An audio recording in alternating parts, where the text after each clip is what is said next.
Welcome to the Untold Tales audio anthologies, written by Jim Gamble and narrated by Melissa Del Toro Schaffner.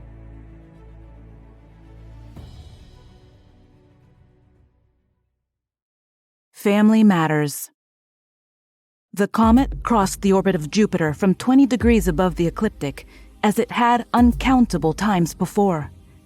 It would dip 2.5 million miles inside the orbit of Mercury, its dark surface absorbing the sun's strengthening energy and raising its surface temperature 300 degrees Kelvin. It would then again retreat for a quarter of a millennium into the Kuiper Belt, lost in the solar system's frozen outback. Its extreme elliptical orbit caused its existence to be denied to human knowledge, though the comet's 2 billion tons of iron-nickel mass would soon become a new addition to the first belt's collective awareness, then the Earth's. It was now on its final leg to perihelion. Its kinetic energy was approaching maximum. Matt felt the cold and fear. The cold was seeping into his marrow, and his heart was racing dangerously. His vision shrunk to pinpoints as he forced the self-adhering patch over the uneven palm of his glove and awkwardly, frantically pressed the adhesive into the long slice. He couldn't tell if the netting strand had penetrated flesh. If he were unsuccessful in staunching the explosive decompression, it wouldn't matter. His fear was not for himself, but if his suit failed, if he failed before the ore's claim was filed, those who came afterward would seize its value for salvage. The money would be lost, and Sarah would be left alone, with all that would mean. He continuously pressed his undamaged glove against the repair, and then raggedly snatched a breath. The patch was holding, at least enough for the suit to reinflate. Hard vacuum was unforgiving, but at least this time, old Nick would have to wait. He would see another day. Matt Stewart had worked at EVA steadily for 8 hours. That was the real genesis of the problem.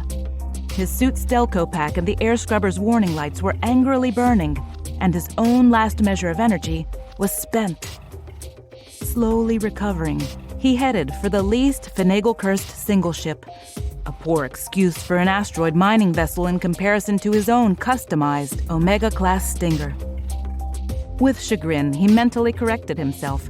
His head was still fogged. The Omega ship was not his own, since he had sold it 3 years before. This one with just the basics had to do, though on the plus side, its General Electric fusion thruster was freshly overhauled and recertified. Matt had added the Cerberian-derived monofilament netting that caused the accident. He had economized and bought the cheaper end, more dangerous ultra-thin netting that now contained the collection of high-grade carbonaceous ore equaling 20 times the ship's mass. The brokers on Vesta would pay top dollar for his cargo, but unfortunately, that planetoid was on the other side of the sun right now. The Ceres market wouldn't match their price, but he needed the money. Or rather, Sarah did. She was on Pallas, where the Belt's best medical facilities were located. In spite of help from the hospital's research budget, the experimental gene imprinting treatments were ruinously expensive, and she'd already had 10 of them. Their savings dwindling to nothing had forced Matt back out into the solar system's circular junkyard between Mars and Jupiter. It was the only way he knew to cover the emergency costs. Not that he minded. Matt would cheerfully hawk everything to keep Sarah with him as long as God's will provided. But everything was not enough. Again, Matt cleared his throat from the close call. He checked the 3 sheepdog remotes to see they were resecured on board the Stinger. He made sure their magnetic hold-downs showed solid green on his display, and then methodically plotted his scooter's course back to the ship's docking port. Every move carefully planned, as 50 years of experience had taught him. In the early days of the asteroid rush half a century ago, almost every prospecting trip out was a financial victory. It had been exhilarating and caused the Belt's population to mushroom. But the richest strikes had long been picked over, and now only the clever, or the lucky, scored. This time, fortune was with him. He was both. With grim satisfaction, he glanced again at the accumulation of proof collected just 100 meters away. Matt squeezed through the outer hatch, dogged it behind him, and released the overpressurized heated atmosphere of the forward compartment to the aft one's combination airlock and sleeping quarters. Another deficiency of the rental ship.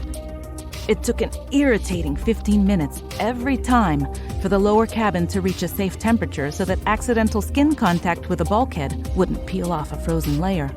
He doffed his suit and fitted it to his docking port to allow the ship's internal systems to automatically renew depleted levels. The temporary repair to the glove would later take an hour to make permanent. He examined his hand. The monofilament's cut had only broken the skin. At last, he floated through the forward hatch into the cramped control cabin. He fought against exhaustion as he strapped down to the acceleration couch, noting the ship's emergency call light on the communication console. Automatically, he pressed the playback and stretched out to listen, secured against the webbing with his eyes closed. Finally, his heart rate began to slow. There were 2 messages. Emergency. Call to all belt personnel from nearside Mercury Station. A level 2 solar storm will begin 36 hours from 0000 Zulu, March 15th. Emergency. People like himself, far past the breeding age, could safely ignore Mercury's level 2 alert. The recorder replayed the weather report 2 more times and then clicked to the second message. This is the Belt Central Control. Repeat, this is Belt Central. Ceres Observatory reports an uncharted comet crossing the 6 o'clock belt sector in 76 hours from 0000 Zulu, March 15th. The coordinates and trajectory are as follows. Matt's head came up quickly, his eyes clear and sharp. This was the 6 o'clock sector. He quickly unsnapped the webbing to reach the ship's unlocked safe, extracted a well-worn memory module, and clicked it into a console slot connected directly to the ship's main computer. In full color, his personal astrogation program came alive in the holotank. Carefully, he keyed in the rogue's reported 14-digit position. In a separate window, its trajectory, as last reported by Central. The holotank displayed the 30 potential targets in pulsating yellow, each with its circular orbit and identifying number alongside. The new comet was represented by a curved red line, passing untouched through the belt and continuing its path to perihelion, a point just inside Mercury's orbit. Matt stared hard at the display. Finally, a faint smile crept across his worn face. The intruder would narrowly miss the 24-kilometer A721 asteroid by only 100,000 clicks. Excitement welled up in him. A721 was his third best choice. He looked at his air, fuel, and water reserves and made a decision. First, he would have to attach a prospecting claim beacon to his collected ore, and then head for A721 and plant a second beacon there, but for a different reason. By then, the rogue would be... Let's see... Matt again referred to the tank. 10 million miles away. Yeah, it was possible. Just barely. His exhaustion and 20 years fell away as he moved into action. 52 hours later, Matt reported in. Central, this is Stinger Single Ship X-Ray Zebra, 44771. This is X-Ray Zebra 44771. I want to report an unexpected high-energy collision between asteroid A721 and the cometary body at... He checked again the computer's numbers for his celestial billiards game. 22 hours and 14 minutes from 0000 Zulu, March 17. Like a drunken sailor, he had expended precious fuel at a maximum burn over the last 2 days since placing the beacon on A721. And then quickly commencing to the comet's location. He had delayed the ship's mid-course turnover to visually observe the comet early, matching the final trajectory afterward. The last piece of his scheme slipped neatly into place. The comet was tumbling all right, but very slowly, and almost exactly around the axis of its path. His stars and those around him were coming into alignment. It was almost impossible to gauge the rogue's mass, but Matt had a plan for that too. For the next 4 hours, he again worked himself to the brink by placing 10 explosive charges in a line parallel to the axis of rotation, together with still another beacon transponder on the same line. Now he was ready. Matt carefully backed his little ship 10 kilometers away and to the rear of the comet's trajectory, and activated the automatic computer program sequence. He had kept his idea to himself for 40 years, and he gained no small amount of satisfaction watching his plan unfold. The ship's automated radar collected A721 and the comet's locations. As the comet rotated to its optimal orientation, the computer automatically fired a single charge at a time and recomputed the newly observed results after each cut-and-try trajectory adjustment. 5 hours later, he had it. The system had only used 8 of the 10 charges, but Matt intended to use the final 2 for fine-tuning in the last hour just before the collision. All he had to do now was coast for another 17 hours before the combined fury of heaven and hell broke loose. It was common knowledge that once, 75 million years before, the planet Cerberus had been part of the solar system's celestial symphony of planets, predating the current asteroidal rock pile occupying the field between Mars and Jupiter. The greatest revelation, however, came when it was discovered the former planet was once the previous seat of the solar system's intelligent life. Proof had first come in sedimentary rock formation findings, and then, exactly 51 years ago, a deep penetrating radar probe had discovered the solar system's greatest find in all its history, the first of eventually 2 alien stasis packs. The 1848 discovery of gold at Sutter's Mill was a minor warm-up to the prospecting boom that followed. The stasis field was an utterly impenetrable marvel until a simple, strong magnetic field deactivated it. All Stinger ships possessed such magnetism in their fusion thruster containment coils, just as all ships now possessed a ready compartment and deep penetrating radar as standard equipment. The compartment involved little effort or expense, unlike the radar, but both represented an eternal optimism held by every belt prospector for the last 50 years. Matt's long-dormant plan was simplicity itself. He had identified 30 of the most promising targets based upon 2 conditions. Each asteroid had to be a remnant of the former Cerberus' crust, obviously the primary location for artifacts, and each chunk of real estate had to be more than a kilometer through its smallest dimension, so that 50 years of deep scanning radar probes had not as yet investigated its interior. The Cerberians, as they were popularly known, must have been both a clever lot and overly hostile. It was, after all, not easy to blow up an entire planet. Homo sap had been hard at work on the technique for 150 years now, and wasn't even close to such a catastrophic final solution. Pieces of that shattered world had visited Earth, and as continuing punishment for the destruction of a living world, caused a mass extinction on the 3rd planet 65 million years before. The death of one intelligent species had thus given rise to another, as small warm-blooded mammals and their descendants then inherited the Earth. Everyone agreed that the stasis field was a true stroke of alien genius. It had taken a joint research initiative just a single month to open up the first find, 5 years to duplicate the field, and then 15 more to derive the Farseeker interstellar drive from the principles of its underlying science.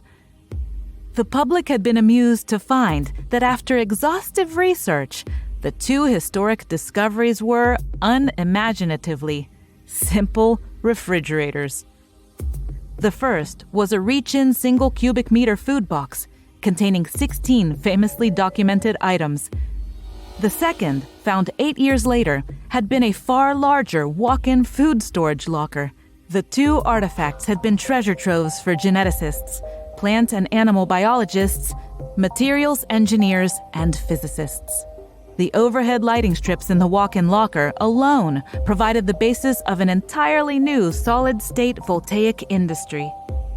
Inside of the smaller box had been found the famous universal cutter, a short, handheld rod with a finger ring at one end. Any operator of the device could hold the rod in one hand and pull the ring away, exposing an almost invisible filament that could be pulled through anything at all. Except, of course, for the rod and the ring attached to it. The science found in the cutter had spawned thousands of new products, including Matt's undersized and marginally dangerous ore netting. Matt pulled away yet another 12 kilometers from the Rogue and plotted a deceleration course for his Stinger to match A721 in, he checked the computer's countdown again, 9 hours and 17 minutes. His scheme was a long shot, but if nothing else, several new ore deposits would be exposed by the collision, and he would easily be able to provide the best possible care for his Sarah. Matt set a wake-up call and laid back to drift into sleep. Ever on his mind were Sarah and their son, Rob. Surely the Beagle would soon return. Humankind's first interstellar ship, using the new Farseeker experimental drive, and his son on it, was overdue by a year. Matt and Sarah had willingly made early sacrifices for Rob, sending him to the best of Earth's schools when he had begun to show both the technical talent and inclination to rise to the top. Ultimately, their son had been selected to share in mankind's first voyage to the stars, a shining light of pride to his aging parents. The boy they loved more than life itself had never once disappointed them. Sarah Stewart's in the waiting room, Doctor, and wants to speak to you. Her procedure isn't today, Betty. Does Sarah know she's early? Dr. Malcolm Aniston asked. Yes, his nurse answered, but she still insists on having a moment with you. Put Mrs. Stewart in 3 and make her comfortable. I'll see her in a few minutes. Any news from the Beagle, Sarah? Malcolm asked as he came through the door. Sarah's face brightened, hearing her friend's concern. Thanks for asking. News would flash all around the solar system if Rob's ship had made contact. I'm sure it will be any day now. Yes, any day. The gracious gray-haired slip of a woman, emaciated from age and the onset of disease, nodded in agreement, and then visibly shifted to come to the point. Her pale blue eyes focused on his with a determined intensity. I've come about the treatments, Malcolm. I want you to know that I've had the last of them. Please cancel the one scheduled for the day after tomorrow. Malcolm Aniston looked clinically at his friend and mother of a famous interstellar astronaut. Her frailty was now so pronounced, an earthly gravity would have crushed her ephemeral frame like an eggshell. He began. If it's about the money. She cut him off. Of course it's about the money and about everything else. I know we've tried everything. You've tried everything, Malcolm. And where are your last several bills for services? I know what you and the Institute have done. You mustn't give up, Sarah. We're learning more about the gene imprinting procedure every day. In fact, our work with you. She shook her head firmly. I took out a little life insurance years ago. Matt doesn't know about it, but I want him to have something. He has no business still prospecting at his age. He's killing himself for me. Her eyes were so pale, it was as though the years and her current struggle had pressed the color from them. They focused again with inner determination. Matt will never stop sacrificing himself so long as he feels the need to protect me. That's the way he is. It's built into him. He's always been that way for Rob, too. Isn't that a family trait? You would do the same, Sarah. No, that's the tragedy. It's different now. This time I may no longer be able to rise and greet him when he comes home to me. With a visible effort, Sarah Stewart drew herself together and sat up, ramrod straight. It's my time, Malcolm. Past time. Aniston let out a sigh.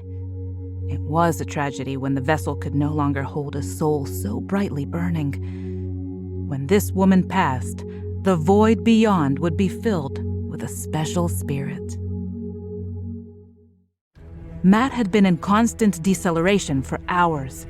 As planned, the computer had fired the last 2 explosive charges an hour before making a final minute course change for the comet.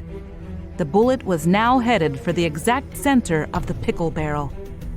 He had gauged the strike like a diamond cutter positioning a large stone about to be cleaved, and was certain the necessary exact alignment had been made.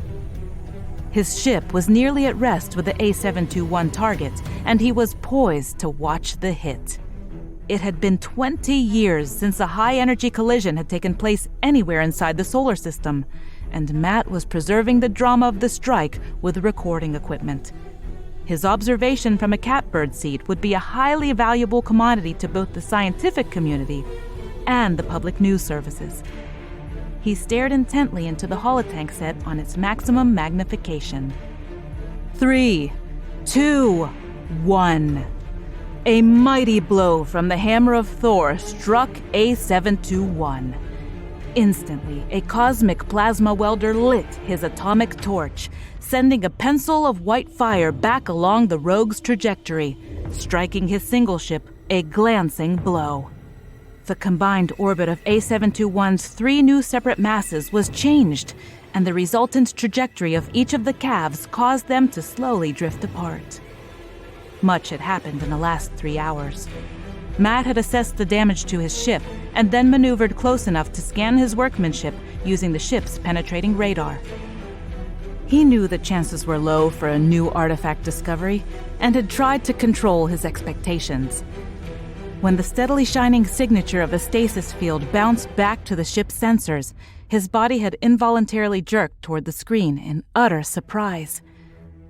Voila! In spite of all odds, he had done it. But it was a Pyrrhic victory. The single ship's main store of oxygen had been destroyed by the collision's backlash, and Matt Stewart knew he was a dead man walking. Matt positioned his little ship near the find and donned his suit to retrieve the prize. The artifact and newly exposed ore deposits would still be the key to save Sarah. Ironically, he found that now, when his luck had run out, the actual collection of the priceless artifact became absurdly easy. Within 2 hours, he had deactivated the package's stasis field using the ship's containment coils, tucked the exposed diminutive parcel under his arm, and cycled back through the airlock. The white box with smooth, rounded corners was about the size of a loaf of bread. It may have been 65 million years old, but the surface finish gleamed back at him in its perfection. Its small size somewhat dampened his initial excitement. What could be so valuable inside that required eternal protection? But then he remembered that the other 2 historical findings had been nothing more than glorified refrigerators. There was a distinctive pair of concentric red circles on the cover and an obvious latch on the left side.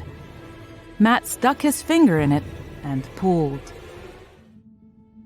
Dr. Malcolm Aniston moved quickly from the clinic's break room to his private office and the intercom on his desk. "Betty, the Beagle is back in the system. Would you please access Sarah Stewart's current condition for me?" It took a few moments for his head nurse to respond. "Dr. Ripley over in hospice has her. She's nearly comatose in the hospital's north wing." He made a decision. "Now listen carefully, Betty. I want you to have the hospital put Sarah in one of their stasis holding chambers this afternoon. Assign the expense to my personal account. And Betty," she slowed in her task. "Yes, doctor?" He lowered the register of his voice. "The financial agreement is just between us." Rob Stewart gazed stoically at the passenger view screen. It had been a half hour since the aging transport carrying him and his fellow passengers had come to rest from the long journey. As of yet, he could detect no sign of activity from Pallas's orbital docking station, but he knew a shuttle would come to collect the 20 travelers and cargo when its owners got around to it.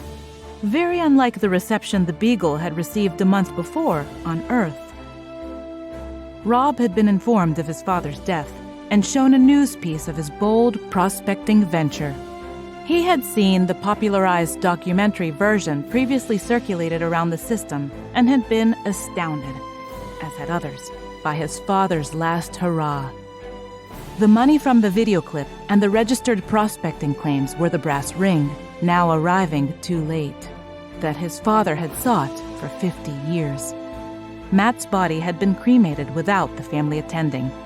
The service held in his memory, attended by the few friends made on Palace during his mother's 2-year medical stay. Dr. Aniston from the Palace Medical Research Institute had contacted Rob while he was still on Earth and informed him of his mother's arrested condition. Rob had come as soon as events permitted. It was time to attend to family matters. He had come to Palace at the request of the doctor, but more than that, he had come to seek dispensation for his sins from the spirits of the 2 finest human beings he had ever known.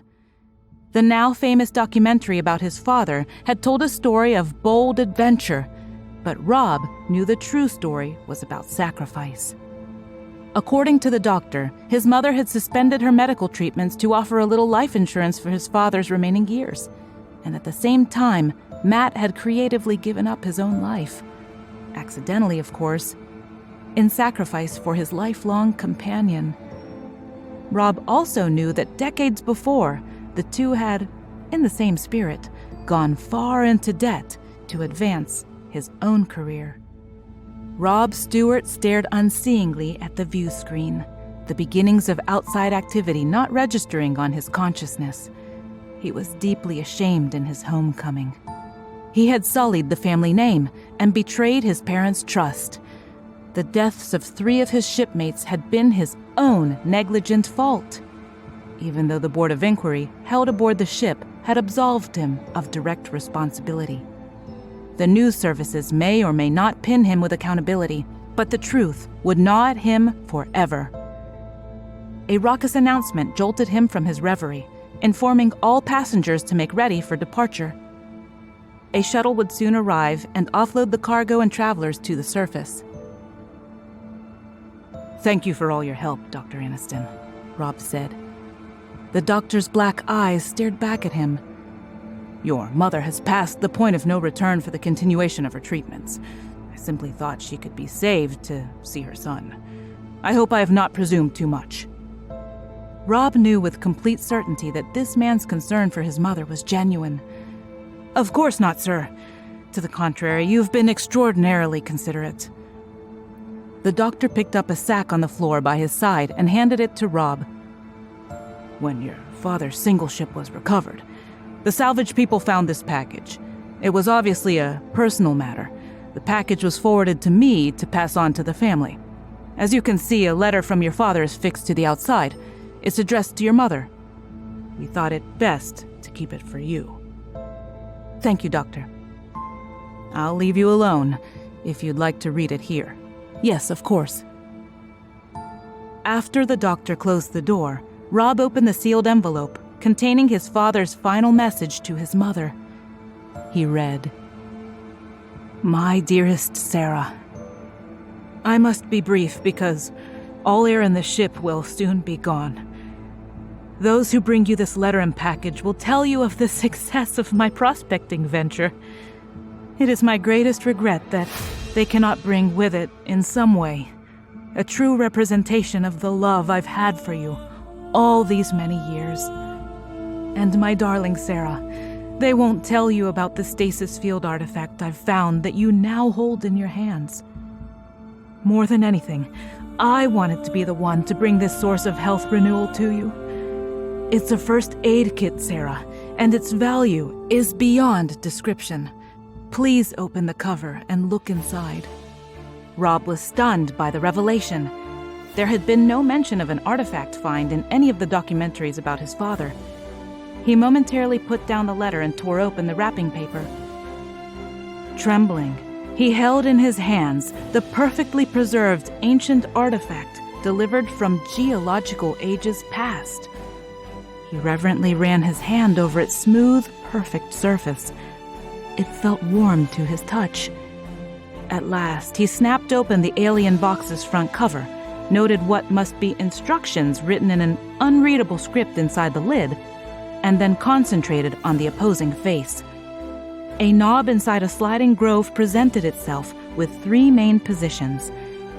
The third position had a right-angle slide offering a choice of 5 additional sub-positions. Below the control was a depression large enough to insert 2 fingers.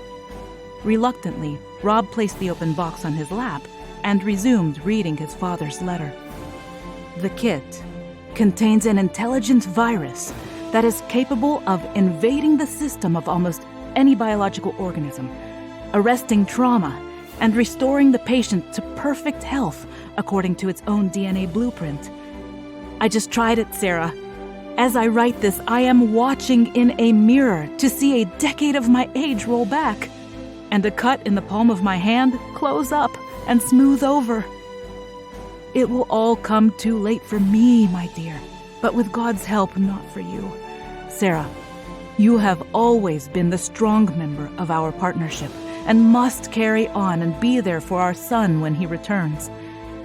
The slide control's first position is the one you want, and will restore you to health and youth when you insert your finger into the slot provided. I tried the first and the second control position. The second would have been an error, except it gave me an emergency medical briefing in the Cerberian's language. The written instruction script inside the front cover is now completely clear to me, and my mind is filled with a breathtaking overview of that former advanced civilization. The second position also automatically makes a recording of the user's memories as a kind of last resort in the event the kit's first aid effort for trauma is unsuccessful. The third position is a method to output the memories of up to a total of 5 first aid patients recorded by the kit. The briefing tells me the device now contains the complete memories of 2. The mind of a Cerberian who lived 65 million years ago is recorded at the first notch selection, and now my own is recorded at the second. You must not use either one of these 2 choices in the third position, Sarah, because the kit will completely overlay you, the receiver's mind, with that new recording, effectively destroying your personality. Time is short, my love. I must go. Forever yours, Matt. Rob wiped his eyes. He wrote a note to himself on the bottom of his father's letter about his mother's condition and where the doctor had sent her. He then, without hesitation, slid the selector to the third position, moved it down to the second notch that represented his father's stored memories, and boldly pushed his finger into the depression. Forever yours? Yes, he would make it so. Mercifully, his own pain would soon ease, and his parents would again be reunited.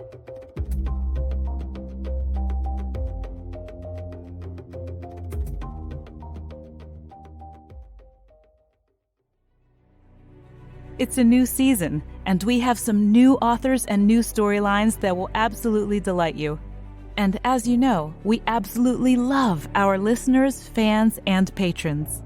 If you loved what you heard, consider joining us over on Patreon. That's where all the fun happens. Just visit www.patreon.com/Melissa Del Toro voiceover. If you'd like to read more of the stories in the Untold Tales series, not narrated here on our podcast, you can find Jeff's books on Amazon.com in paperback and Kindle format. The links for all of this information are conveniently listed in this episode's show notes. Thank you and have a wonderful day.